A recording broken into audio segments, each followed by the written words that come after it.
In our last episode, The Economic Change, Growth of Capitalism and Big Business, we learned that because of free availability of critical resources, the United States could switch from agricultural revolution to industrial revolution. The great inventions and inventive genius of America facilitated conversion of raw materials into industrial goods. Big business houses started making their appearance in the wake of industrialization. Among them were a few entrepreneurs who had monopolistic mindset, made most of the opportunity, formed trusts, and gradually built up what can be called big business empires. Though the laborers played an important part in bringing about the Industrial Revolution, they were denied the fruits of the Industrial Revolution. This led the laborers to seek their rights through the labor movements and unions.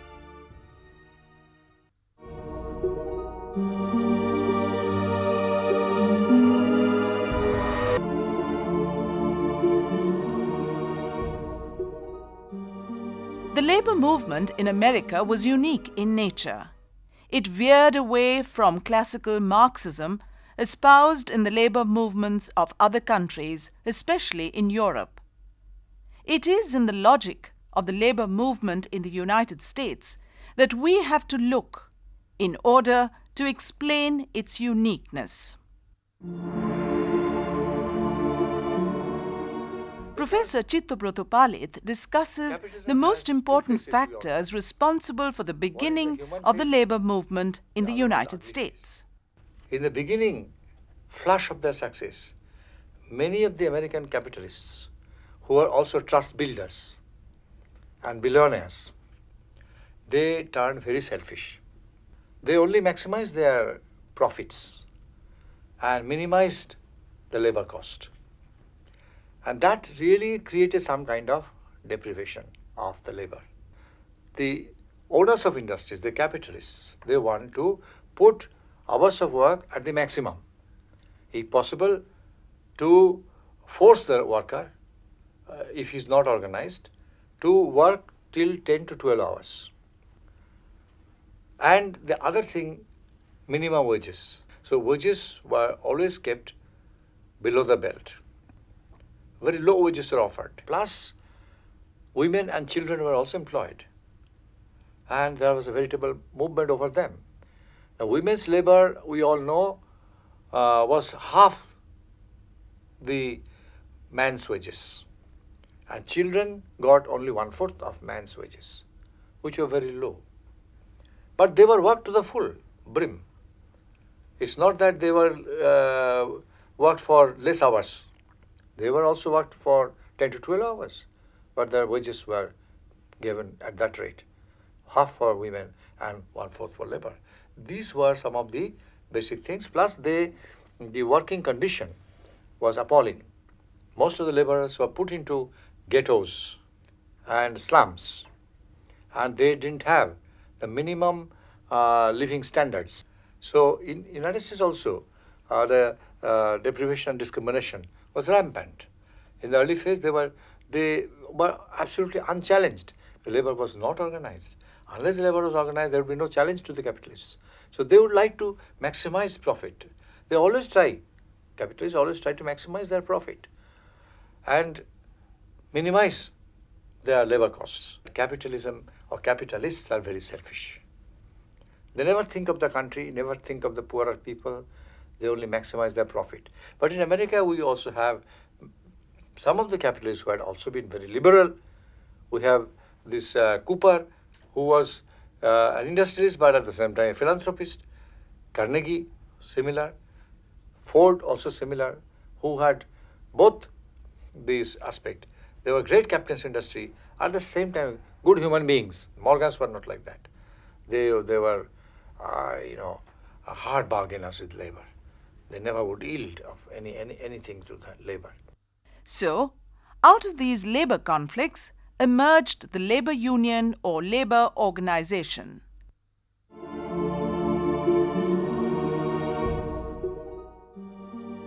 The National Labour Union was the first attempt to unite all trade unions into one federation, with an ultimate aim of changing the American political and economic systems. It started at a conference in Baltimore in 1866, but disbanded in 1872 because of internal strife. It was succeeded by the Knights of Labor, founded in Philadelphia in 1869 by Uriah H. Stevens and 6 other tailors. Workers in all trades except doctors prior to 1881, lawyers, bankers, professional gamblers or stockholders, and liquor dealers were eligible for membership. It was initially structured along the lines of a secret society in order to protect its members from company thugs. The Knights demanded an end to child and convict labor, an 8-hour workday, equal pay for women, a progressive income tax, better wages, and the cooperative ownership of mines and factories. The transition of the Knights from a secret organization to a major labor union started with the election of Terence Powderly in 1879. Powderly managed to convince the General Assembly to make its name and objects public in 1881, and the Knights grew quickly after this. By 1886, membership had reached over 1 million. It adopted a policy of militant action against employers and played an important part in the strikes by coal miners and railway workers in 1877. So why did the Knights of Order not go in for any class struggle? Yeah, that is because, the whatever points of conflict we may harp on, still it was, after all, a land of opportunity, and the wage index and other indices in the United States are much higher than in the rest of the world. So that is one reason why there was no class struggle, no formation of class at all. This was there. And then this periodic wave of immigrants coming and depressing the formation of class. Class was not formed, because before the class could be formed, another wave of people would come who would be ready to work for less wages. So in this way, class formation was not possible at the stage of the first formation of the noble order of the Knights of Labor. That's why I said it's more or less a social organization. To break down the isolation of the laborers, to unite them, put them under some kind of a communication network. So that was the main purpose. And for this reason, therefore, they didn't go in for any kind of class formation or class struggle. Class struggle, as you know, means that ultimately they want ownership of the means of production by the laboring classes, dictatorship of the proletariat. But that kind of situation did not arrive here.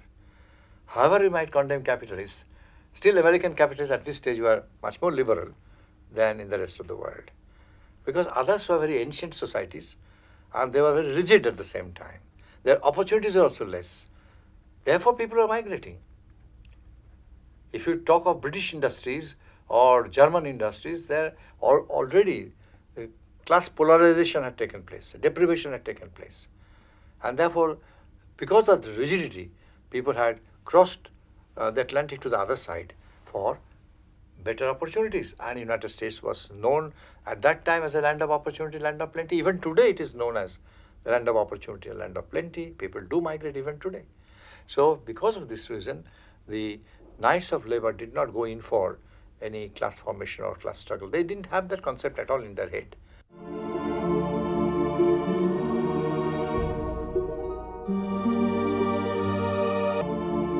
After the Knights of Labor, there came the IWW, a politically motivated group.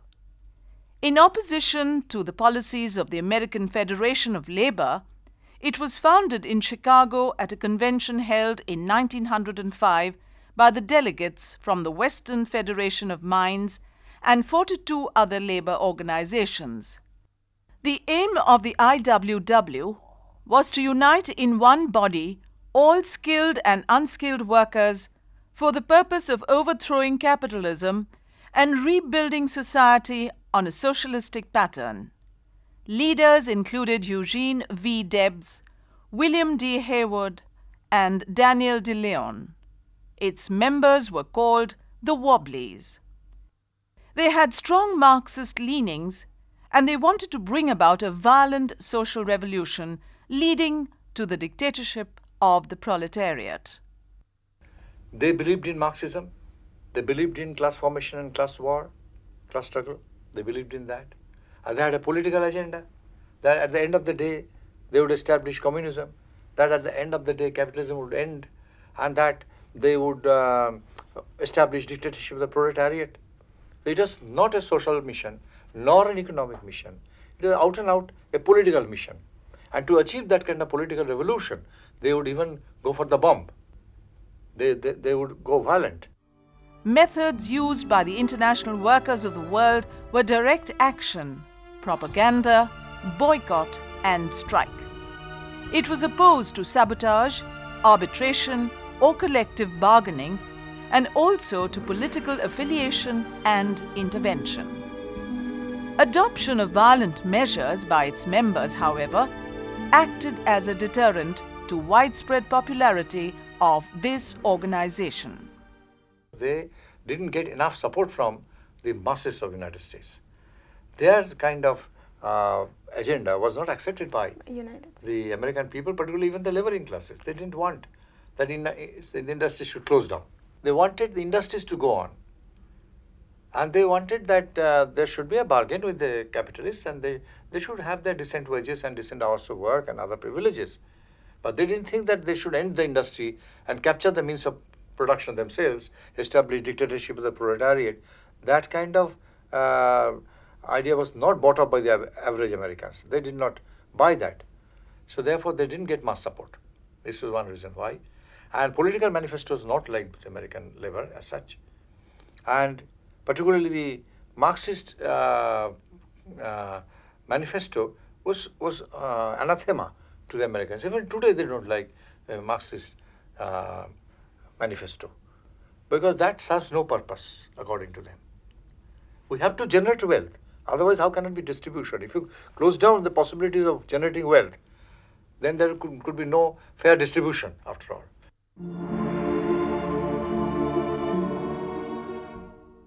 The Pullman Strike was the last one with strong ideological overtones. It began in the town of Pullman, Illinois, in 1894, when approximately 3,000 employees of the Pullman Palace Car Company began a wildcat strike in response to reduction in wages, bringing traffic west of Chicago to a halt. The American Railway Union, the nation's first industry-wide union, led by Eugene V. Debs, subsequently became embroiled in what the New York Times described as a struggle between the greatest and most important labor organization and the entire railroad capital that involved some 250,000 workers in 27 states at its peak. President Grover Cleveland ordered federal troops in Chicago to end the strike, causing a debate within his own cabinet on whether the president had the constitutional authority to do so. The conflict reached its peak on the 6th of July, shortly after the troops' arrival in the city, and was resolved several days later. Civil as well as criminal charges were brought against the organizers of the strike, and Debs in particular, and the Supreme Court issued a unanimous decision in re Debs, validating Cleveland's actions. After this classical conflict between Marxism and capitalism came the great era of typically American trade unionism.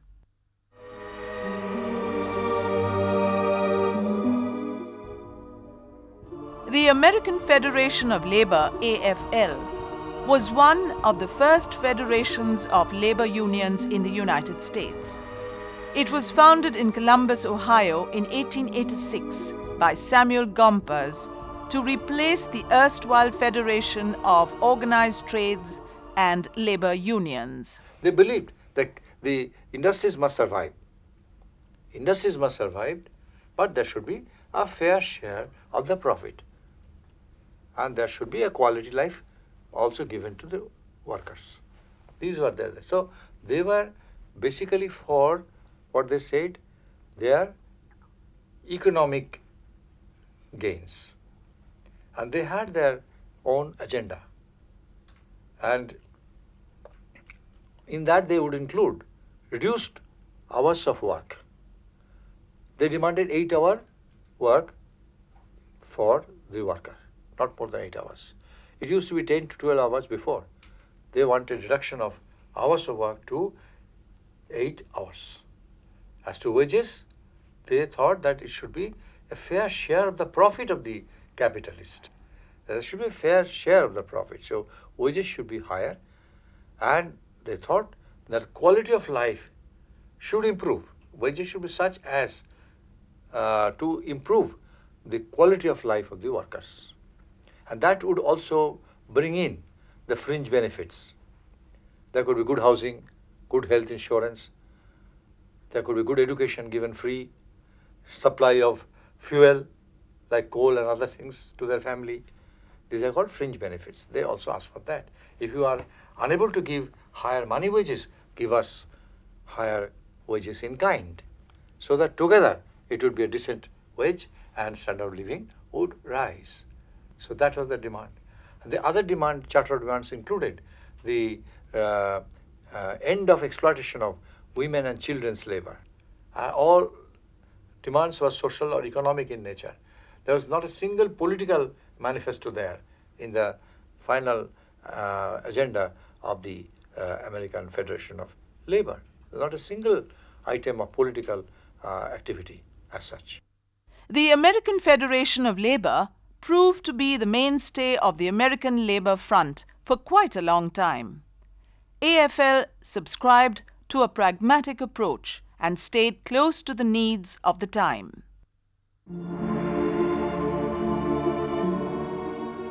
The historians have always diverse opinions. They never agree. And it is said that by disagreeing, we keep up our profession. Otherwise, last book would be written and nobody would further write any books. It is because of the controversy that researches go on and professionals thrive. So here also we have many opinions, many shades of opinion. A British historian, Henry Pelling, believes that the American labor movement was more pragmatic in nature and did not follow the vituperative European model. In America, there's a healthy labor movement. There was no class struggle. Marxism didn't appeal to them. And they got, many a time by their collective bargaining, their trade union strategies, they got their point and they were able to achieve a better standard of life, better quality of life. And because of the continuous pressure, not only there was improvement in wages, not only improvement in hours of work or abolition of child labor, they also got a lot of fringe benefits as a package. Sidney Hook, in his classic book From Hegel to Marx, has put it beautifully. Capitalism tackled socialism or Marxism by holding the horns of the bull. That means if welfare packages, socialist packages are given by the capitalists, then there will be no scope for class struggle and dictatorship of the proletariat. American capitalists understood that, and there are always liberal packages of reform, of benefits, including fringe benefits. That was always given. So by socialist packages within capitalism, Marxism was ruled out. Against this opinion of Pelling, Eric Foner, an American Marxist historian, seems to believe that in America the nature of the labor movement was characteristically reversed. Instead of being a movement from below, it took the shape of an initiative largely taken from the top, gradually trickling down. The capitalists were very clever, or the government was very active. From the progressive era, all the presidents from Theodore Roosevelt to Franklin Delano Roosevelt, through the deal measures, the government also monitored, doctored the deal. And capitalists came out with a lot of concessions. That's why here class formation was never rigidified. Rather, the other thing happened. The laboring classes, they got bourgeoisified. So class situation was not so much rigidified, but the laboring classes got bourgeoisified. Another American Marxist historian, William Foster, believes that the condition of the American labor was no better than that of the laborers in Europe. In fact, he analyzed it as a phenomenon of relative impoverishment. He says, comparatively with the world, American labor could have been better off. They did not go to the position of complete struggle against, class struggle against capital. There was no polarized situation of capital versus labor in America. He says that this can be conceded. But there was a sense of deprivation. Domestically, inside the United States, they were worse off. He calls it relative impoverishment. In fact, he ended his book on the note that the United States in the near future would witness a class conflagration. However, that class struggle never came and hasn't yet.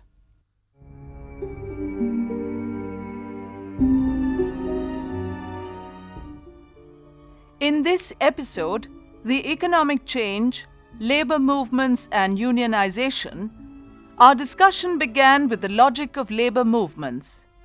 It addressed the basic agenda of laboring classes like reduction of working hours, improvement of the wages of labor, the abolition of women's and children's labor, and a share of the profits of the capitalists and fringe benefits. Then, we learnt about the early history of labor union or labor organization, formation of the National Labor Union, the first attempt to unite all trade unions into one federation. This was then succeeded by the Knights of Labor. The Knights of Labor mainly pressed for labor solidarity through social work. They had no political agenda. Then there came a Marxist organization, the IWW, and this was masterminded by East European Marxists. They wanted a proletarian revolution by violent means, but did not succeed. We then discussed the main organization, that is, the American Federation of Labor, founded by Solomon Gompers. It really was a pan-American network and without any political agenda. It did not subscribe to the idea of class struggle or class war leading to the dictatorship of the proletariat. It opted for economic bargain and social bargain. We discussed the divergent opinion of the historians. Henry Pelling has said that the classical Marxist model did not hold true in America. The labor classes were much better off, and there was no question of proletarian revolution. We also mentioned middle-of-the-road thinker Eric Foner, who holds that although there was grievance, there was deprivation. There was class formation, which did not lead to proletarian revolution. Finally, we talked about William Foster, the author of History of American Trade Union Movement, a Marxist historian. He points out that American laboring classes got fewer privileges than other sections of the American community. Therefore, their movement can legitimately be called a variant of class struggle.